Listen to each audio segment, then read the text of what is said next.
So in this segment, we'll talk about some of the stuff that we've been able to find on the forums or things that have been confirmed on the forums, that kind of thing. After the Insider on the 28th, there was an interview sort of thing on the forums with the Crix designers. So they asked a bunch more questions. I answered a bunch more questions and stuff like that to clarify. Yeah. So one of the things is they released some information about Venethrax. Yeah. So now he has Field Marshal Countercharge. Yeah, they changed Venethrax from being like the big fuck you to Hordes caster to being more of a battle group support caster, which is really pretty cool. I think it makes him a broader, more useful warcaster. Well, I never understood that mentality of like, let's make this thing good against this half of the game. And you're like, but that... I mean, it was fluff. It was because of fluff. I mean, sure. But I mean, it's just... practically speaking, you're like, okay, well now I got a coin flip on if my guy's actually suited for this matchup or not. That's fair. He was never like really bad against like War Machine. He just had specific stuff that cared more about Hordes. Yeah, but I mean the thing is, you're in what you're taking him for, what you get out of him, a certain amount of his like stat allocation is going to be towards that. So he's just going to be functionally worse in War Machine matchups, or at least previously. So he loses Dragon Slayer and Soul Harvester. Yep. He gained, we believe, 1 strength and armor across the board. They mentioned that he just passively gains a strength and armor. He gets terminal velocity, which is super cool. I think that more Jack casters, especially with the power up rule, makes me happy because like the thing is before with Warmish or Crix, you're like, if you want to run lots of Warjacks, you run Morton Nebra. Oh, yeah. If you want to run more Warjacks, you could also use Morton Nebra. Well, you could also run Epic Scar. But the thing is, it was like, you wouldn't be... She doesn't care. Like, Epic Scar is pretty good with Warjacks. She's pretty good with infantry. She's pretty good running by herself. She has better stuff with Warjacks. But it felt like your options were so incredibly limited that like you wouldn't really want to have that many Warjacks in your collection anyway. Yeah, sure. And I mean, both of us really like, especially Crix Warjacks, where they're just like... They're pretty badass. You know, they're just basically the metal band of the War Machine. The War Machine, that's right. So that's really cool. And he's got a new feat. He also has Mortality too now. Mortality. What is Mortality? It's Denegra 3. It's on Denegra 3 right now, and probably a bunch of other casters. It's like -2 defense, -2 armor, can't be healed or transfer damage for 1 round. Oh, interesting. Okay. And it's not an upkeep spell, so you can cast that multiple times. Scarlock can cast it. Oh, that's really cool. Yeah. I mean, I guess that's... Well, if you can't be healed or transfer damage, it basically affects them both equally almost. Well, no, it's a big deal. So, that's pretty cool. And then he does have a new feat. Yes. Where enemy models can't allocate or leech focus or fury from models in his control area. So yeah. So it's a big screw you to everyone. Jack and Beast resource specifically, although it punishes Beast a little bit more. Now my question is, I'd have to go and find what the wording for the power up rule is, but I wonder if that prevents power up from working as well. I don't think so. They've changed the wording so that allocation is a specific timing thing during your focus at like the beginning of the turn. I think that power up and other focus gaining effects are just now gains. Blank amount of focus. Because that significantly limits how much that affects. Of course, yeah. Warjacks. But it's I don't know that for sure. Power up might still be allocating. Okay. I don't know. But it also doesn't. It doesn't say that it prevents models from being forced. So I mean, it kind of makes sense. That's correct. You can still run beasts hotter. You just can't get the fury off of them, so they don't have as much capacity to do more. Well, actually, I think what that does though is it for your feat term, you want to time it in a way that you're basically just going to try and make their whole army frenzy. Yeah, of course. And if you can set up here's a Mechanothrall for you to your 15-point heavy war. Well, exactly. And the interesting thing is we were talking about how he was an anti-Hordes caster before. I think this still disproportionately affects Hordes, but it does affect War Machine as well.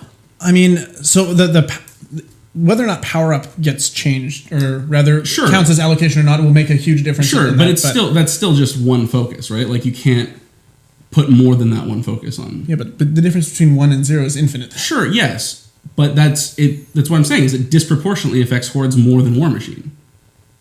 I think, yeah, well, sort of, but I think that it just affects them in vastly different ways. So, like, your war machine is affected in that you can't allocate them resource, so they can't do stuff.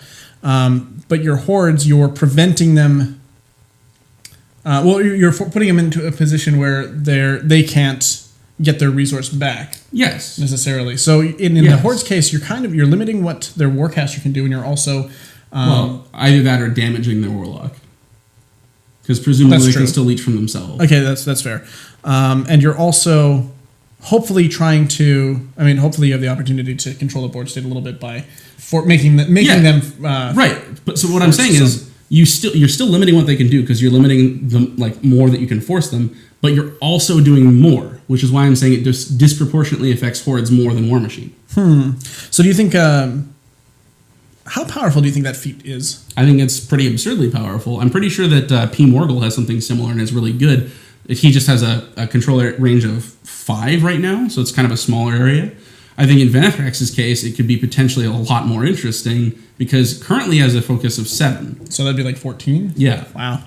And I mean, combined with some of the other stuff he has with the terminal velocity and the mortality and countercharge, it seems pretty cool. Because the other thing is, like, you could set up their beast to frenzy, have them charge one of your guys, and then just countercharge the beast with a bunch of models. That's actually a really good point. So it's really interesting how they've made him work.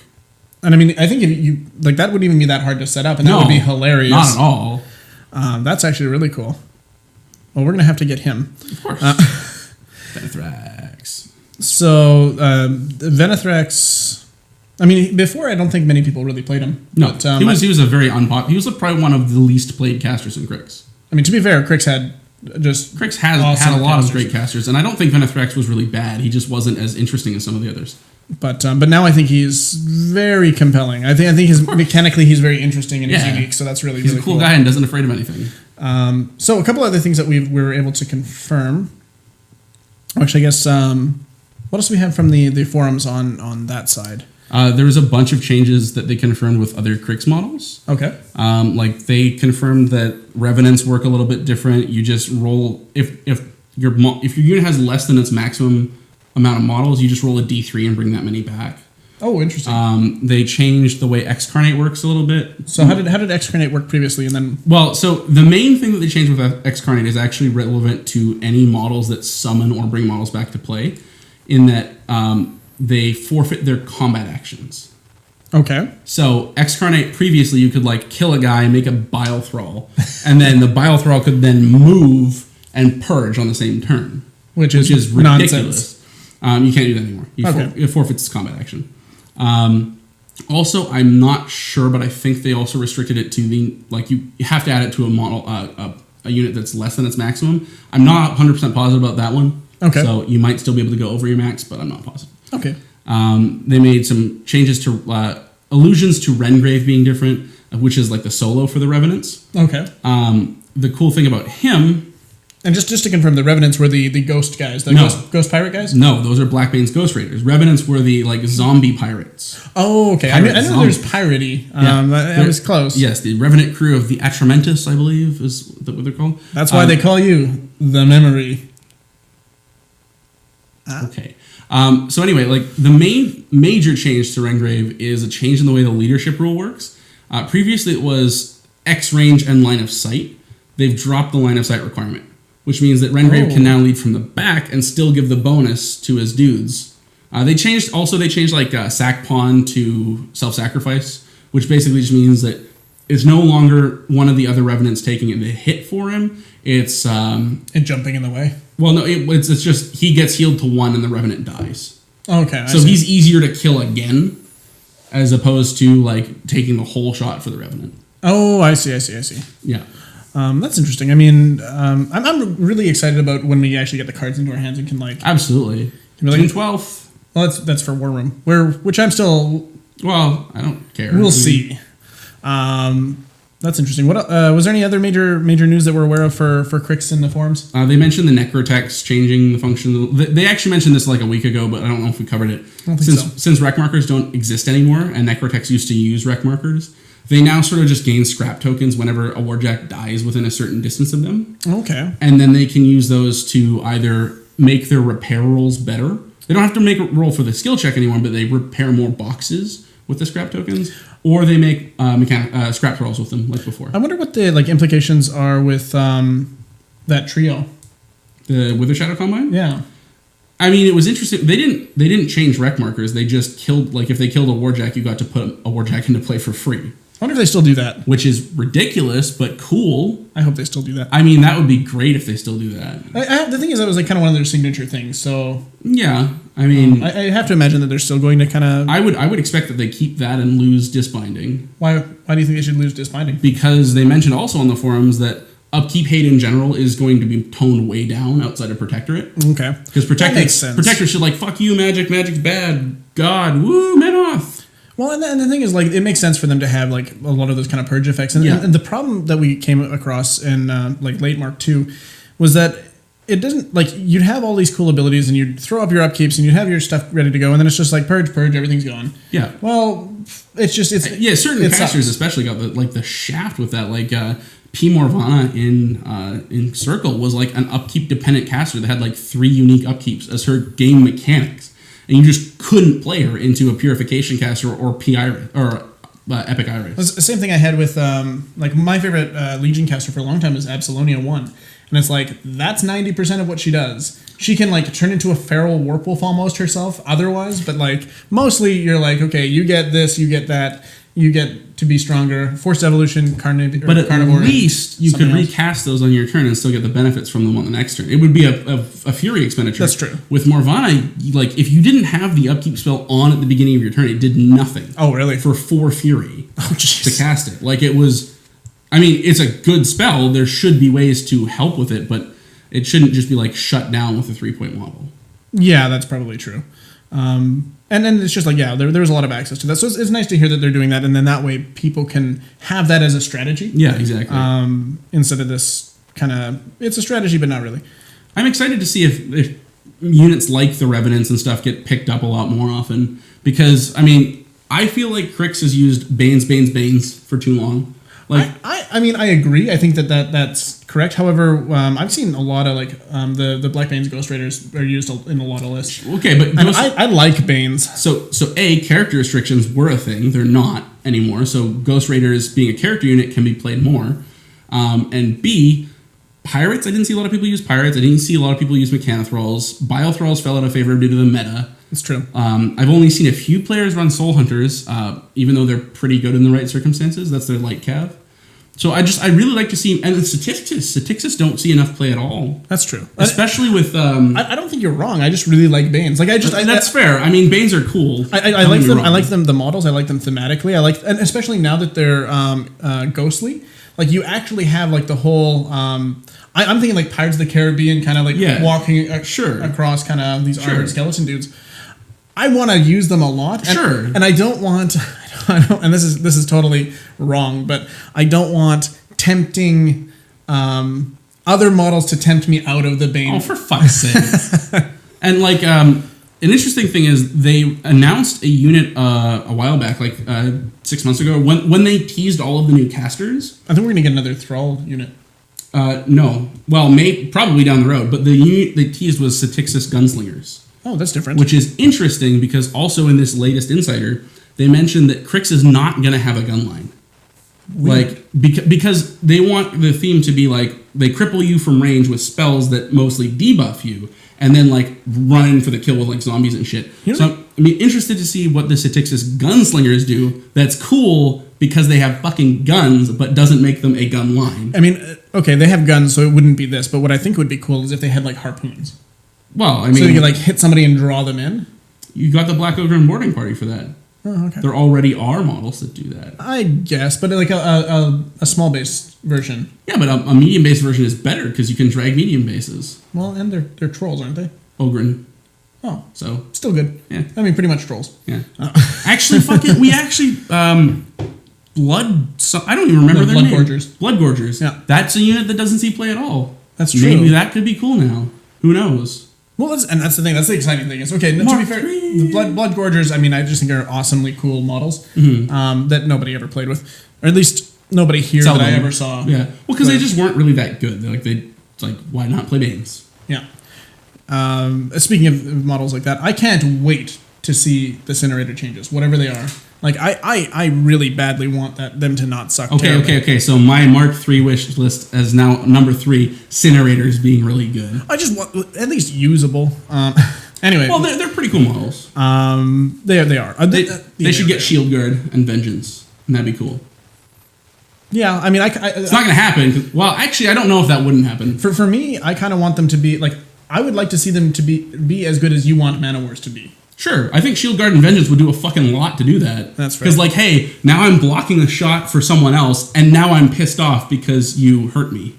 Like, yeah. Actually, Vengeance only applies when you kill a guy, so maybe less Vengeance and more like they already have like Battle Driven or something. That makes them better when they take damage. Okay, so I think that's probably it for that segment. We have some other kind of general information for the game based on a collection of sources. So we've got some from the forum, some from their Facebook posts, but we'll kind of condense that a little bit. So one thing that was confirmed on Facebook, actually, I asked the question and it was confirmed directly to me. So you heard it here, folks, unless you read it on the Facebook post, was that the Primal and War Machine Prime are both of the rulebooks will contain both rules for both game systems, at least the core game systems. So you won't you can't worry about, or you won't have to worry about buying the wrong book for the game mechanics, and you won't have to have both books. I think the main difference between the rulebooks and like the big rulebooks would just be which models they contain rules for. Yeah, right? They're going to contain stat lines and probably a little bit of fluff on each, like your generic, like this is what trolls are, this is how they do. Maybe they have painting tips and stuff like that. So it'll be like a less essential buy,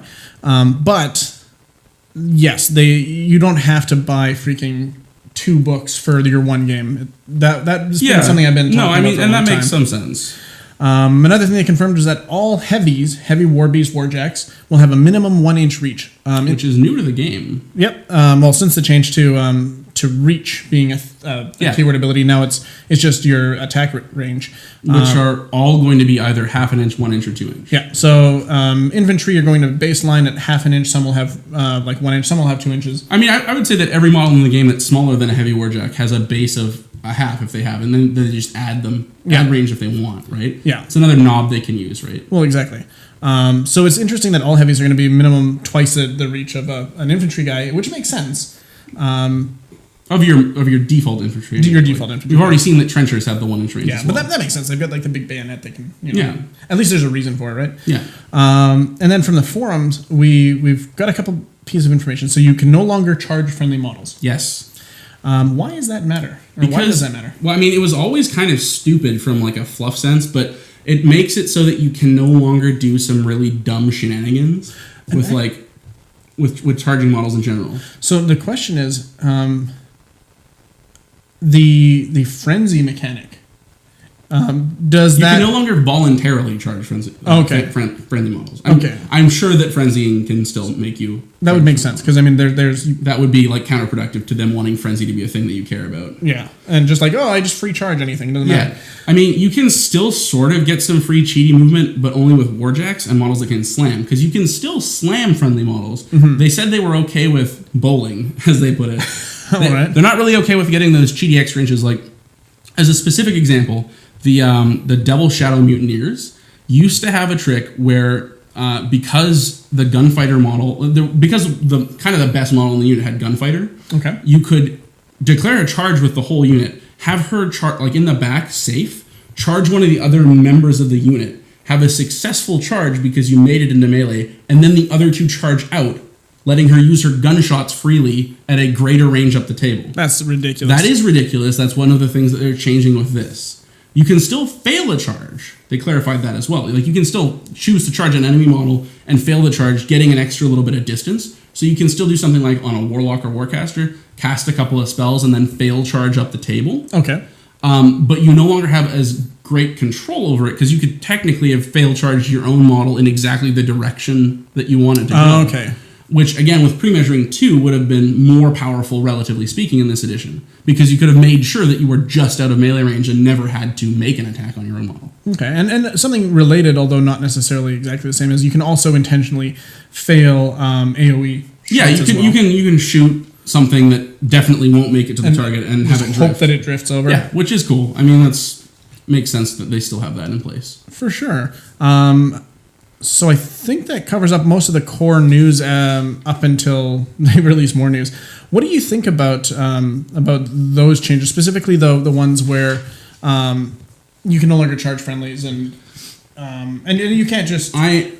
I'm a huge fan because I feel like that was just really out of the spirit of the game. Okay. Like it makes sense that you can... It's a kind of dumb kind of sense, but it makes sense that you can try and fail to charge an opponent that's across the table. But like using your own models, technically they could open up certain casters where they like to hit each other, like where you can charge your own models. They could make that a rule again for specific casters where it makes thematic sense. But then they could also balance those casters around having the extra range, and they don't have the corner case of like the Devil Shadow Mutineers where it's like, this is really stupid, but it's technically a thing you can do. So one thing that I think is interesting about not being able to charge your own friendly models is with the changes to monstrosities, where you do want to get in damage on them sometimes to bump up their focus. If you can't charge them, sometimes you might just be out. So you're gonna that reins in a little bit of that is positioning as more of like a skill, because like then you think about like activation order and stuff, like, okay, now I have to activate these dredges first so they can beat up this monstrosity. Yeah. But then the monstrosity is in front and I want to charge with it, so I have to do things in a different order. Yeah. I think it's a little bit interesting. And I think it's on a hit. I don't think it's on damage. Now, also, it's interesting, okay, you can't charge them, but you can slam them. Seems a little silly. It is silly, but it limits the tactic to models that have to spend resource doing it. I would rather have them, you make it so you can't charge or slam, but you can throw somebody. Well, you still can throw. But it's like, I think it's just interesting because the slam usually knocks you down too, right? Okay, so does the throw. I know, but slamming is more fun. Throwing, you can go over things. Slamming, you have to go through everything. It's cool. Like, I mean, I can understand it not being as optimal. Also, the other thing that's a restriction on slamming that isn't on charging, slamming you have to move in a direct line model to model. Okay. So you don't have as much control of it as you do with a charge, where you could theoretically go in a cone of angles that would eventually take you to your target. Oh, I see. Okay, that makes sense. Yeah. And I mean, the other thing is, like, sometimes it would have just been an outright benefit to go and charge and stab your guy in the back. Okay, fair enough. About the changes to the rule books being that you can get both rule systems in the book, I started thinking about what I want out of the $60 purchase that is the hardcover rulebooks, because we'll be getting both of them so that we can kind of show you guys and we can look at it ourselves, really. Sure. And I was thinking about it, I'm going, well, in all of these battle boxes that are now cheaper than they were before, you already get the rulebook. We're going to get all the cards. We're going to have War Room probably. What's the point of buying the hardcover rulebook? And I thought about it for a while. I'm like, you know what would be awesome? Is if they really went ham on scenarios and like different cool things, like different game modes, different stuff like that. But are you talking about that being in the hardcover? In the hardcover book, like not in the. I mean, I think you should have digest? I think you need to have a core set of them in the digest, but I think that would make the book worth buying. That's different from the core. I guess, digest. But I feel like that'd be a really bad experience for players who buy the. Well, no, the digest. I mean, the thing is, though, is like you still have all the steamroller scenarios that are already free. You still have like a lot of things that you can offer, but like I think that there needs to be more compelling reason to buy the hardcover books. And I think if there's let's say there was even better, a campaign of battles. I guess that kind of idea would be awesome. Where you're like, okay, you start off at this many points and this kind of scenario, and then you go, okay, like kind of like a scripted journeyman campaign. Yeah, I suppose built into the hardcover rule books. That would be awesome. That would add value. Whereas, like, just model stats, we already have lots of places to get model stats. Well, we do, but not everyone does. That's fair. Okay, I should revise. There's lots of places to get model stats already. Sure. And I think, like, if you're looking at $60 book for some of the stats of your models or $6 War Room purchase for your deck, well, obviously, like, the one is better than the other. And I mean, okay, you're absolutely right. I think the thing that's cool about having even just hardcover rulebooks that have some model stats in them is from an LGS perspective. If you have a copy, like an open copy of a rule book that has model stats and stuff at a local game store, you can more easily show players like, okay, so these are the rules to the game. I'll give you a demo game, right? Okay. Now here's a rule book. You can see kind of what some of these factions do, what they are. I think there's value in that product existing, even if it's not for someone like you or me. Well, sure. And I mean, to me, if they don't have like a campaign system, which I don't think they will, but I think it'd be cool. It's still an excellent bathroom book. If you don't want to take the tablet into the toilet. And listen to our content. I mean, being able to flip through some pages and be like, hey, look at the trolls. That's not so bad. Yeah. I mean, don't get me wrong. I'm kind of skeptical too as to how they're going to make it worth it. But that's the thing. It's like a $60 hardcover book purchase. To me, it needs to have a lot of value in like inherent to itself. That's different than other places. And I can't think of another way that they could do that aside from adding something like that. Yeah, we'll see. And I mean, it's not my job to think of that, but I think that would be even if let's explore that idea a little bit more. Let's say they didn't do that in the hardcover book, which would be sucky, but whatever. I hope that they do like a campaign books in general. I think would be awesome, because you see this in some other game systems where, like specifically Games Workshop. And I mean the books are absurdly expensive and stuff like that. Sure, but every once in a while they'll come across like, here's like a 50-page book that you paid $100 for, but you can run a campaign with like these scenarios for this fluff reason and event, whatever. I mean, sure. I would like to see something like that for Privateer game or like a War Machine specifically, but I would also like to see it in like a softcover, not terribly expensive version. I mean, we can hope. Well, just like rather than like every 6 months, here's a Gargantuans are released. Here's a new book for that. I'd rather see them do something that adds to the gameplay experience as we know it, rather than just additional models. Although to be fair, those do change how we engage with the game. I mean, in fairness, now that the fluff is going to be separate from the books, they're going to have to put something else in the books if they're going to keep doing releases like Gargantuans and Wrath, Domination, whatever. Yeah. Which, I mean, I don't think is unreasonable. You could put new scenarios in there for sure. I'd love that. I would love lots of additional scenarios, mostly because I think that a lot of people look at War Machine as this kind of tournament rated game, and this is the people that play it are tournament players, and it's a tournament mindset kind of game. I think that's just people we hang out with. That might be, but I think that if they were to have this component, it appeals to the casual players, it appeals to the fluff players, it appeals more, yeah. To people who don't necessarily just want that hardcore kind of tournament. I agree. I think that's a valuable thing to do. So, I mean, at the very least, if anybody at Privateer is listening to this, hopefully that's something you guys have considered, because I would buy it. That would be, and I know people like Jind. He would immediately want to play War Machine, whereas right now he's kind of on the fence. If there was a more narrative reason to play. Yeah. I mean, if Privateer is listening to this, then either I've got some right ideas or they're going to hire me. So, right. I mean, one of those things can happen. So I hope they are listening to us. Fair enough. Yeah. But I think that we've blathered on long enough for our episode 3 or third week of the new kind of format. So thank you all for listening. Please like, comment, subscribe.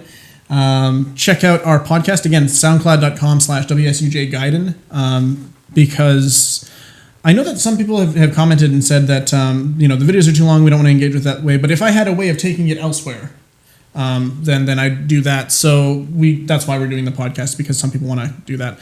But I haven't actually been very good at advertising it, so a lot of people have no idea that it exists. We have podcasts now. Yeah, so please check that out. And we are trying very hard to improve the videos, improve the format, improve what we're talking about, and stuff like that. So if you have any ideas, make sure to let us know. Either email me at steve@wsujgaiden.com or put them in the comments or whatever like that. Like, I'm on top of actually responding to those.